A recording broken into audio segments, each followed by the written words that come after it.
पाठ 3 शब्द विचार। हम पढ़ चुके हैं कि वर्णों का सार्थक समूह ही शब्द कहलाता है। निरर्थक शब्दों का कोई निश्चित अर्थ नहीं होता है, अतः इन्हें व्याकरण में कोई स्थान नहीं दिया जाता है। सार्थक शब्द बाजा, महल, कलम, अखबार, पानी आदि। निरर्थक शब्द जाबा, हमल, लकम, ख अरबा, निपा आदि। शब्दों का वर्गीकरण।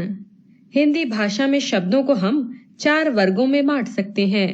स्रोत या उत्पत्ति के आधार पर, रचना या बनावट के आधार पर, प्रयोग के आधार पर, अर्थ के आधार पर, स्रोत या उत्पत्ति के आधार पर। हिंदी भाषा में और भी कई भाषाओं से शब्द आए हैं, जैसे अंग्रेजी, फारसी, संस्कृत आदि। इस तरह उत्पत्ति के आधार पर शब्दों को नीचे दिए गए भागों में बांटा जा सकता है। तत्सम, तद्भव, देशज, विदेशी शब्द। तत्सम शब्द तत् अर्थात उसके और सम अर्थात समान। तत्सम का अर्थ है उसके समान। जो शब्द संस्कृत से बिना बदलाव के हिंदी भाषा में लिए गए हैं तत्सम शब्द कहलाते हैं। उदाहरण गृह, मित्र, सदन आदि। तद्भव शब्द तद अर्थात उससे और भव अर्थात होना। इस प्रकार तद्भव का मतलब हुआ उससे उत्पन्न होने वाला।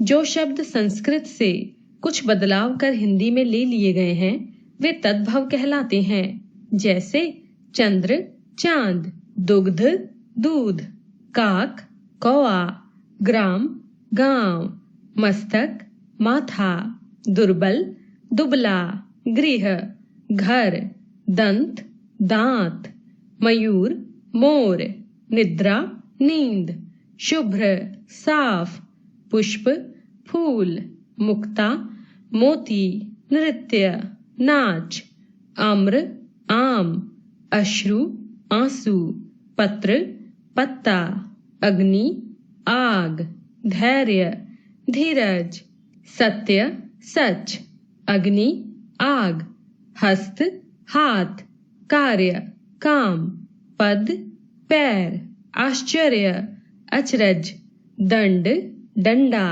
रात्रि, रात, शत, 100। तद्भव शब्द तद अर्थात उससे और भव अर्थात होना। इस प्रकार तद्भव का मतलब हुआ उससे उत्पन्न होने वाला। जो शब्द संस्कृत से कुछ बदलाव कर हिंदी में ले लिए गए हैं वे तद्भव कहलाते हैं, जैसे चंद्र, चांद, दुग्ध, दूध, काक, कौआ, ग्राम, गांव, मस्तक, माथा, दुर्बल, दुबला, गृह, घर, दंत, दांत, मयूर, मोर, निद्रा, नींद, शुभ्र, साफ, पुष्प, फूल, मुक्ता, मोती, नृत्य, नाच, आम्र, आम, अश्रु, आंसू, पत्र, पत्ता, अग्नि, आग, धैर्य, धीरज, सत्य, सच, अग्नि, आग, हस्त, हाथ।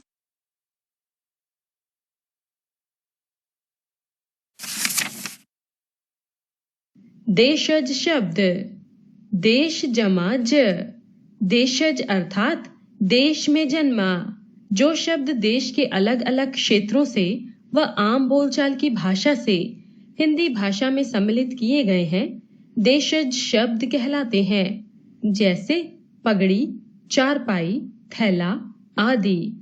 विदेशी शब्द जो शब्द विदेशी भाषा से लेकर हिंदी में प्रयोग किए जा रहे हैं उन्हें विदेशी शब्द कहा जाता है, जैसे अंग्रेजी भाषा के शब्द डॉक्टर, बस, पेंसिल, स्टूल, स्कूल आदि।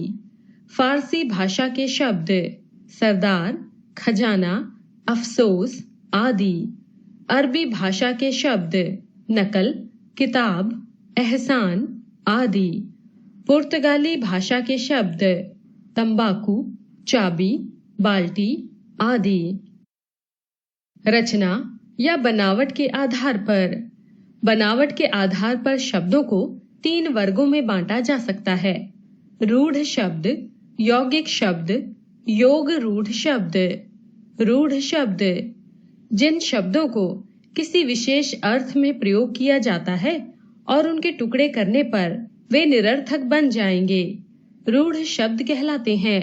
जैसे कमल, कम जमा ल, पुस्तक, पु जमा स्तक। यौगिक शब्द। यौगिक शब्द 2 शब्दों के योग से बनते हैं। इनके टुकड़े करने पर भी शब्दों का अलग अलग अर्थ होता है। जैसे रसोई घर, रसोई जमा घर अर्थात रसोई के लिए घर। सेनापति, सेना जमा पति। राजमहल, राज जमा महल अर्थात राजा का महल। योग रूढ़ शब्द। कुछ शब्द रूढ़ या यौगिक तो होते हैं, परंतु वे अपना सामान्य अर्थ छोड़कर किसी विशेष या परंपरागत अर्थ के लिए प्रसिद्ध हो गए हैं। उन्हें योग रूढ़ शब्द कहते हैं। जैसे नीलकंठ, नील जमा कंठ अर्थात नीला कंठ है जिसका। नीलकंठ शब्द भगवान शिव के लिए रूढ़ हो गया है। पंकज, पंख जमा ज, कीचड़ में जन्म लेने वाला। यह शब्द कमल के लिए प्रयोग किया जाता है। कीचड़ में जन्मे किसी अन्य पौधे, पुष्प, कीड़े मकोड़े आदि के लिए नहीं। योग रूढ़ जिस यौगिक शब्द से किसी रूढ़ अथवा विशेष अर्थ का बोध होता है उसे योग रूढ़ कहते हैं। प्रयोग के आधार पर। वर्णों के मेल से शब्द बनते हैं और शब्दों के मेल से वाक्यों का निर्माण होता है। वाक्यों में प्रयुक्त होने वाले शब्दों को 2 वर्गों में बांटा जा सकता है, विकारी और अविकारी। विकारी शब्द जिन शब्दों में लिंग, वचन, कारक आदि की वजह से विकार आते हैं उन्हें विकारी शब्द कहते हैं। ये 4 प्रकार के होते हैं: संज्ञा, सर्वनाम, विशेषण, क्रिया। अविकारी शब्द जिन शब्दों में लिंग, वचन, कारक आदि की वजह से विकार उत्पन्न नहीं होता उन्हें अविकारी शब्द कहते हैं। ये 4 प्रकार के होते हैं: क्रिया विशेषण, समुच्चय बोधक, संबंध बोधक, विस्मयादि बोधक। विदेशी शब्द जो शब्द विदेशी भाषा से लेकर हिंदी में प्रयोग किए जा रहे हैं उन्हें विदेशी शब्द कहा जाता है। जैसे अंग्रेजी भाषा के शब्द डॉक्टर, बस, पेंसिल, स्टूल, स्कूल आदि।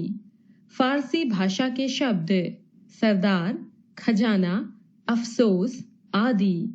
अरबी भाषा के शब्द नकल, किताब, एहसान आदि।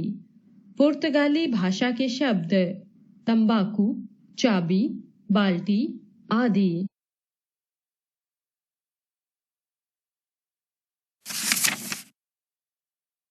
अर्थ के आधार पर। प्रतिदिन की बोलचाल की भाषा में हम बहुत से निरर्थक शब्दों का प्रयोग करते हैं। जैसे खाना वाना, पानी शानी आदि। इसमें वाना और शानी निरर्थक शब्द हैं।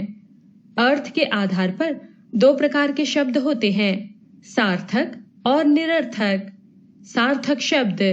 सार्थक शब्दों को 4 वर्गों में बांटा जा सकते हैं: एकार्थक, अनेकार्थक, समानार्थक, विपरीतार्थक। एकार्थक शब्द जिन शब्दों का सिर्फ एक ही अर्थ होता है उन्हें एकार्थक शब्द कहा जाता है। जैसे किताब, खाना, मेज आदि।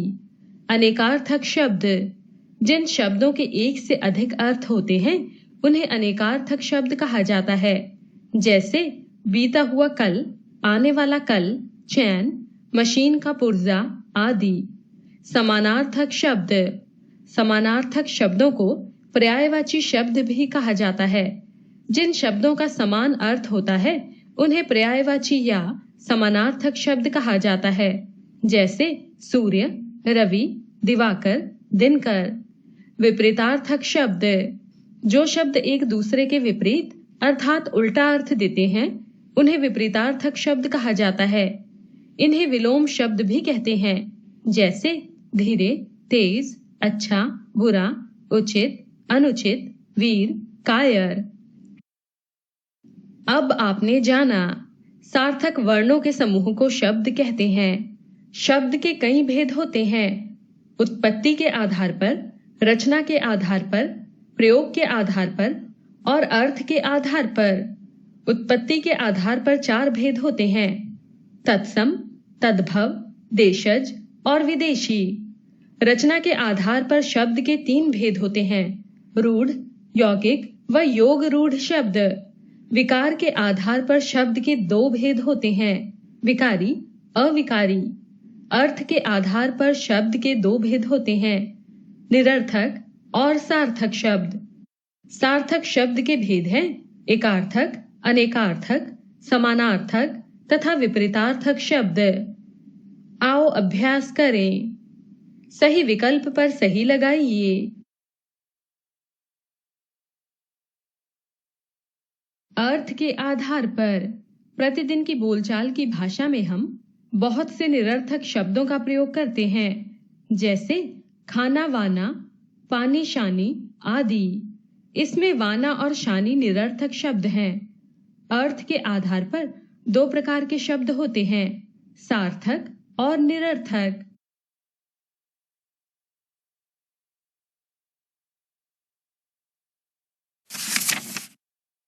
नीचे दिए गए तत्सम शब्दों के तद्भव शब्द लिखिए। निम्नलिखित शब्दों को उनके घर तक रेखा खींचकर पहुंचाइए। आरुषि ने तत्सम, तद्भव, देशज और विदेशी शब्द को एक टोकरी में डालकर उल्टा पुल्टा कर दिया। क्या आप उन्हें अलग कर सकते हैं? दिए गए वर्णों को सही क्रम में लिखकर इनके सार्थक शब्द बनाइए।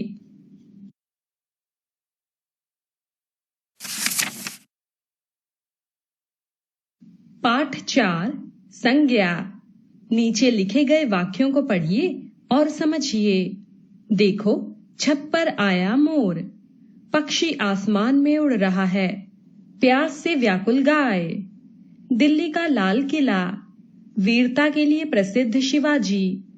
ऊपर के वाक्यों में आए शब्द मोर, छत, प्यास, गाय, वीरता, शिवाजी, दिल्ली, लाल किला, पक्षी, आसमान किसी प्राणी, वस्तु, स्थान व भाव के विषय में बता रहे हैं। ये सभी संज्ञा शब्द हैं। हम आंखों से जो कुछ देखते हैं उन सब का नाम होता है। हमारे मन में जो भाव जागृत होते हैं उन सब का भी तो नाम होता है। ये सभी नाम संज्ञा कहलाते हैं। संज्ञा किसी व्यक्ति, वस्तु, प्राणी, स्थान और भाव के नाम को संज्ञा कहते हैं। व्यक्ति बच्चा, आदमी, सुषमा, राहुल आदि। स्थान दिल्ली, लाल किला, शहर, छत आदि। प्राणी मोर, गाय, तोता, भालू आदि। भाव प्यास, वीरता, बचपन, गर्मी आदि। संज्ञा के भेद: व्यक्तिवाचक संज्ञा, जातिवाचक संज्ञा, भाववाचक संज्ञा। व्यक्तिवाचक संज्ञा: राहुल बाहर खेल रहा है। सलमान खान एक श्रेष्ठ अभिनेता है। सचिन तेंदुलकर ने क्रिकेट में खूब नाम कमाया। इन उदाहरणों में सलमान खान, राहुल और सचिन तेंदुलकर कुछ विशेष व्यक्तियों के नाम हैं। ये व्यक्तिवाचक संज्ञा कहलाते हैं। जिन शब्दों से किसी विशेष व्यक्ति, वस्तु अथवा स्थान के नाम का बोध होता है, व्यक्तिवाचक संज्ञा कहलाता है।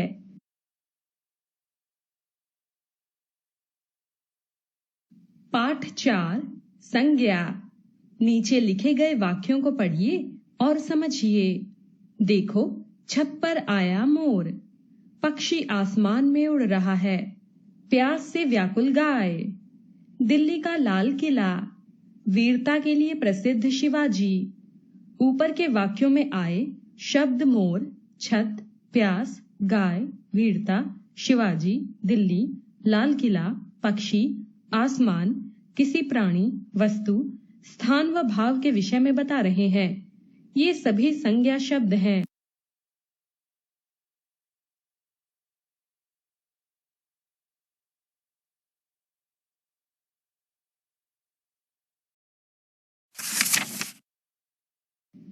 जातिवाचक संज्ञा। कक्षा में विद्यार्थी पढ़ रहे हैं। आसमान में चिड़िया उड़ रही है।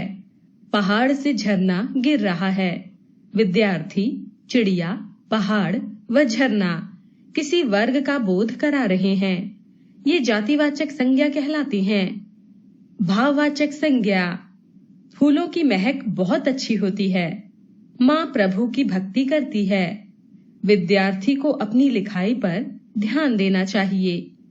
इन वाक्यों में महक, भक्ति व लिखाई ऐसे शब्द हैं जिन्हें हम केवल अनुभव करते हैं। वे शब्द जो किसी व्यक्ति, वस्तु या स्थान के गुण, दोष, अवस्था या मन के भाव का बोध कराते हैं, भाववाचक संज्ञा कहलाते हैं। विशेष। अंग्रेजी व्याकरण के आधार पर संज्ञा के और भी दो भेद माने जाते हैं, द्रव्यवाचक व समुदायवाचक संज्ञा। द्रव्यवाचक संज्ञा। जिन संज्ञा शब्दों से किसी द्रव्य, धातु व पदार्थ आदि का बोध होता है, वे द्रव्यवाचक संज्ञा कहलाते हैं। जैसे लोहा, सोना, चांदी, गेहूं, चावल आदि। समुदायवाचक संज्ञा। किसी एक जाति के व्यक्तियों, वस्तुओं आदि के समुदाय या समूह को बोध कराने वाले शब्द समुदायवाचक संज्ञा कहलाते हैं। जैसे सेना, भीड़, सभा आदि। द्रव्यवाचक संज्ञा व समुदायवाचक संज्ञा को परंपरा से जातिवाचक के अंतर्गत ही माना जाता है। भाववाचक संज्ञाओं की रचना 4 प्रकार से की जा सकती है। जातिवाचक संज्ञाओं से, सर्वनामों से, विशेषणों से, क्रियाओं से। जातिवाचक संज्ञा। कक्षा में विद्यार्थी पढ़ रहे हैं। आसमान में चिड़िया उड़ रही है। पहाड़ से झरना गिर रहा है। विद्यार्थी, चिड़िया, पहाड़ व झरना किसी वर्ग का बोध करा रहे हैं। ये जातिवाचक संज्ञा कहलाती हैं।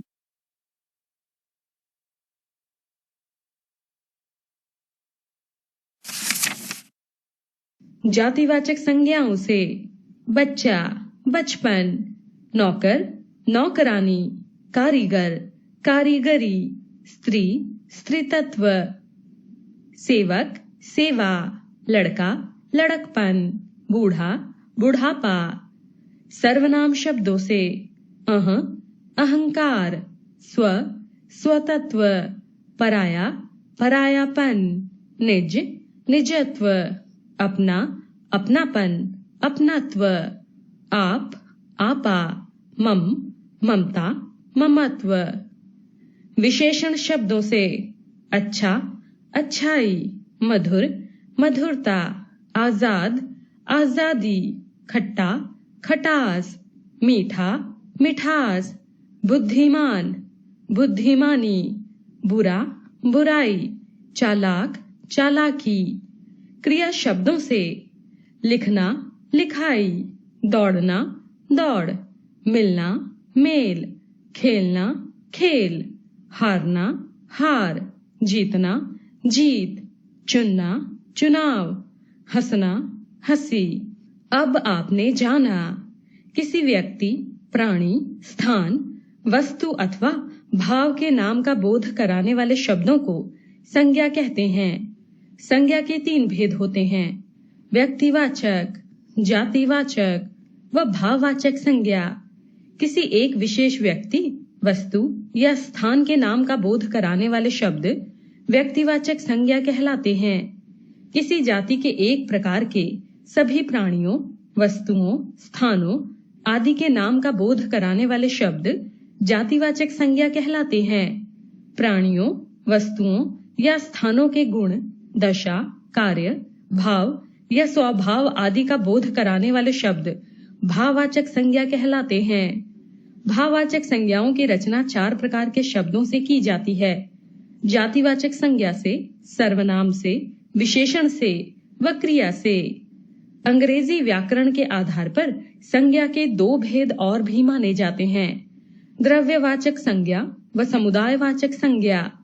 इस प्रकार संज्ञा के 5 भेद होने चाहिए, किंतु द्रव्यवाचक संज्ञा व समुदायवाचक संज्ञा को हिंदी में जातिवाचक संज्ञा के अंतर्गत ही माना जाता है।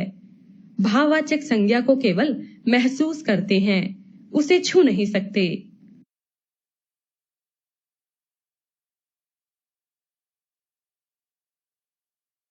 जातिवाचक संज्ञाओं से बच्चा, बचपन, नौकर, नौकरानी, कारीगर, कारीगरी, स्त्री, स्त्रीत्व, सेवक, सेवा, लड़का, लड़कपन, बूढ़ा, बुढ़ापा।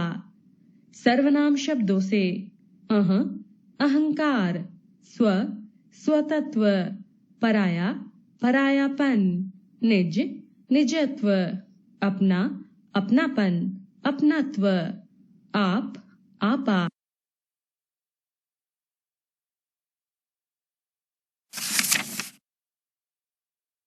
आओ अभ्यास करें। निम्नलिखित वाक्यों में संज्ञा शब्दों को रेखांकित कीजिए तथा उनके भेद भी लिखिए। दिए गए संज्ञा शब्दों को सही जगह पर लिखिए।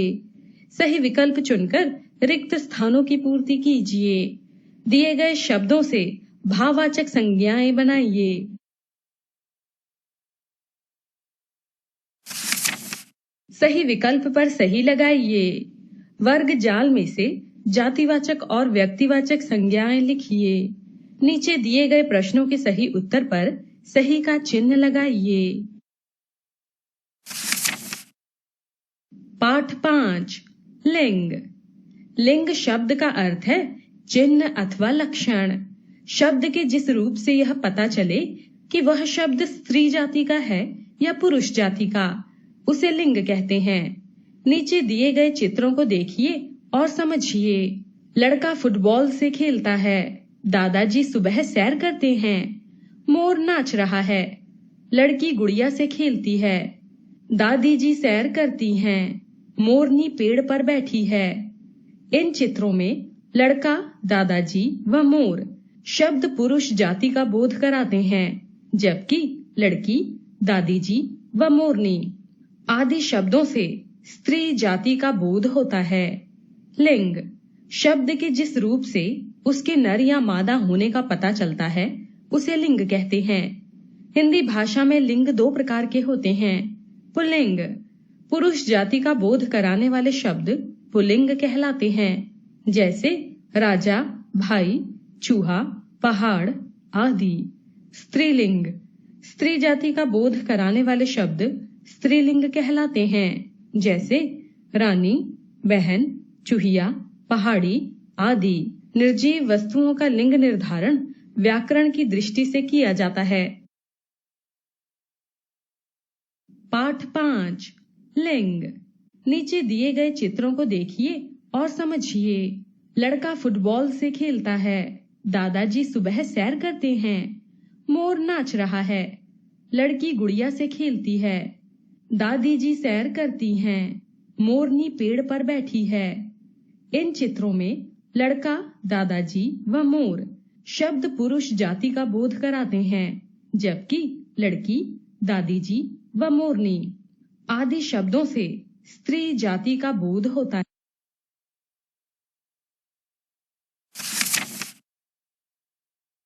पुल्लिंग शब्दों को पहचानने के नियम। पहाड़ों, देशों, समुद्रों के नाम हमेशा पुल्लिंग होते हैं, जैसे हिमालय, भारत, हिंद महासागर आदि। दिनों और महीनों के नाम पुल्लिंग होते हैं, जैसे सोमवार, बुधवार, बैसाख। रत्नों और पृथ्वी को छोड़कर सभी ग्रह पुल्लिंग होते हैं, जैसे पन्ना, हीरा, शुक्र, मंगल आदि।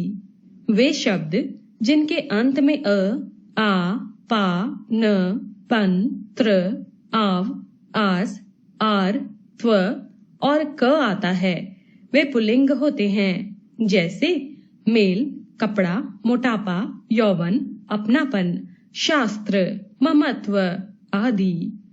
स्त्रीलिंग शब्दों को पहचानने के नियम। भाषा, बोली, लिपि, तिथि, नदी, आदि के नाम स्त्रीलिंग होते हैं। वे शब्द जिनके अंत में ई, आवट, आई, वत, इन, आइन, आ, इया आदि आते हैं, वे स्त्रीलिंग होते हैं। जैसे खेती, बनावट, बगावत, मालिन, पंडिताइन, चटपट, झंझट, खेती, सजावट, बुराई आदि। कुछ शब्द हमेशा पुल्लिंग रहते हैं, जैसे पक्षी, मच्छर, तोता, खरगोश, गैंडा आदि। कुछ सदैव स्त्रीलिंग रहते हैं, जैसे मछली, चील, गिलहरी, कोयल, मैना आदि। कई शब्द स्त्री और पुरुष के लिए एक जैसे रूप में प्रयुक्त होते हैं, जैसे इंजीनियर, राष्ट्रपति, मंत्री, डॉक्टर आदि। लिंग बदलने के नियम। पुल्लिंग से स्त्रीलिंग बनाने के लिए कुछ नियम होते हैं। पुल्लिंग के अंत में अ या आ हो तो उसे ई में बदलकर स्त्रीलिंग बनाते हैं, जैसे पुत्र का पुत्री, देव का देवी, दास का दासी आदि। पुल्लिंग शब्द के अंत में अ हो तो उसे आ में बदलकर स्त्रीलिंग बनाते हैं, जैसे शिष्य का शिष्या, अनुज का अनुजा, आचार्य का आचार्या, वृद्ध का वृद्धा आदि। पुल्लिंग शब्द के अंत में अ हो तो उसे नी में बदलकर स्त्रीलिंग बनाते हैं, जैसे शेर का शेरनी, चोर का चोरनी, सरदार का सरदारनी, मोर का मोरनी आदि। पुल्लिंग शब्द के अंत में अ या आ हो तो उसे इया में बदलकर स्त्रीलिंग बनाते हैं, जैसे बूढ़ा का बुढ़िया, बंदर का बंदरिया, लोटा का लुटिया, खाट का खटिया आदि। कुछ पुल्लिंग शब्द के अंत में इन जोड़कर स्त्रीलिंग बनाते हैं, जैसे पुजारी का पुजारिन, नाती का नातिन, पड़ोसी का पड़ोसिन, दर्जी का दर्जिन आदि। पुल्लिंग शब्दों के अंत में अक हो तो उसे इका में बदलकर स्त्रीलिंग बनाते हैं, जैसे अध्यापक का अध्यापिका, लेखक का लेखिका, शिक्षक का शिक्षिका, बालक का बालिका आदि।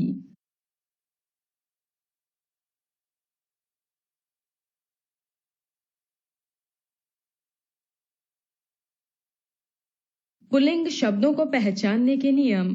पहाड़ों, देशों, समुद्रों के नाम हमेशा पुल्लिंग होते हैं, जैसे हिमालय, भारत, हिंद महासागर आदि। दिनों और महीनों के नाम पुल्लिंग होते हैं, जैसे सोमवार, बुधवार, बैसाख। रत्नों और पृथ्वी को छोड़कर सभी ग्रह पुल्लिंग होते हैं, जैसे पन्ना, हीरा, शुक्र, मंगल आदि।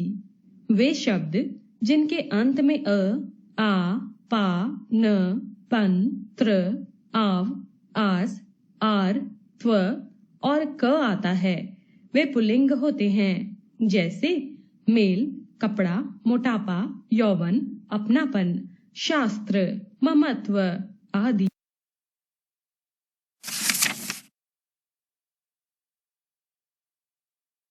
पुल्लिंग शब्दों के अंत में अ हो तो आनी में बदलकर स्त्रीलिंग बनाते हैं, जैसे देवर का देवरानी, भव का भवानी, मेहतर का मेहतरानी, जेठ का जेठानी आदि। पुल्लिंग शब्दों के अंत में आइन जोड़कर स्त्रीलिंग बनाते हैं।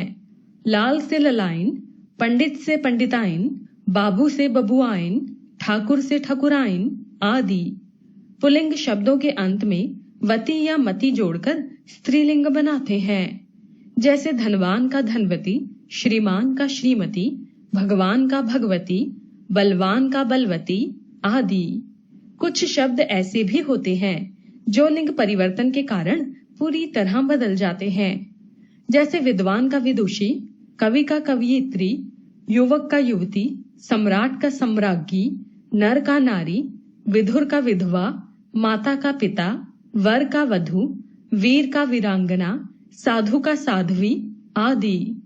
कुछ प्राणीवाचक शब्द ऐसे भी होते हैं जिनका प्रयोग सदा एक ही लिंग में किया जाता है। नर या मादा लगाकर इनका लिंग परिवर्तन किया जाता है, जैसे चीता, मादा चीता, मक्खी, नर मक्खी, उल्लू, मादा उल्लू, कोयल नर कोयल, कौआ मादा कौआ, तितली नर तितली, गैंडा मादा गैंडा, गिलहरी नर गिलहरी, मछली नर मछली। अब आपने जाना शब्द के जिस रूप से यह पता चलता है कि वह शब्द स्त्री जाति का है या पुरुष जाति का, उसे लिंग कहते हैं। हिंदी भाषा में लिंग दो प्रकार के होते हैं, पुल्लिंग और स्त्रीलिंग। पुरुष जाति का बोध कराने वाले शब्द पुल्लिंग कहलाते हैं। स्त्री जाति का बोध कराने वाले शब्द स्त्रीलिंग कहलाते हैं। पहाड़ों, देशों, ग्रहों, महीनों, दिनों, वृक्षों के नाम पुल्लिंग होते हैं। तिथियों, नदियों, भाषाओं, बोलियों, लिपियों के नाम सदा स्त्रीलिंग होते हैं। आओ अभ्यास करें। निम्नलिखित वाक्यों में रेखांकित शब्दों के लिंग बताइए। दिए गए शब्दों के लिंग बदलिए।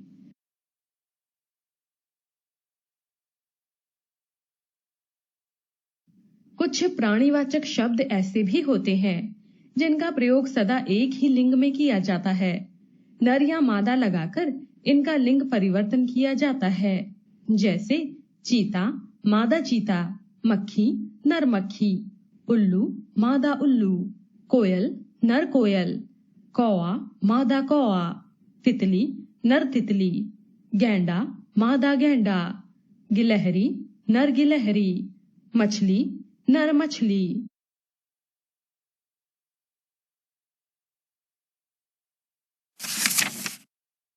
कोष्ठक में से सही शब्द चुनकर रिक्त स्थानों की पूर्ति कीजिए। पुल्लिंग व स्त्रीलिंग के सही जोड़े बनाइए।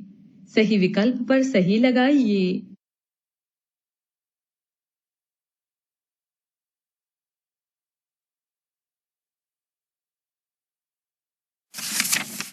नीचे दिए लिफाफे में स्त्रीलिंग व पुल्लिंग बंद हो गए हैं। आप उन्हें बाहर निकालकर अलग अलग कीजिए। निम्नलिखित वाक्यों में लिंग संबंधी अशुद्धियां ठीक करके वाक्य दोबारा लिखिए।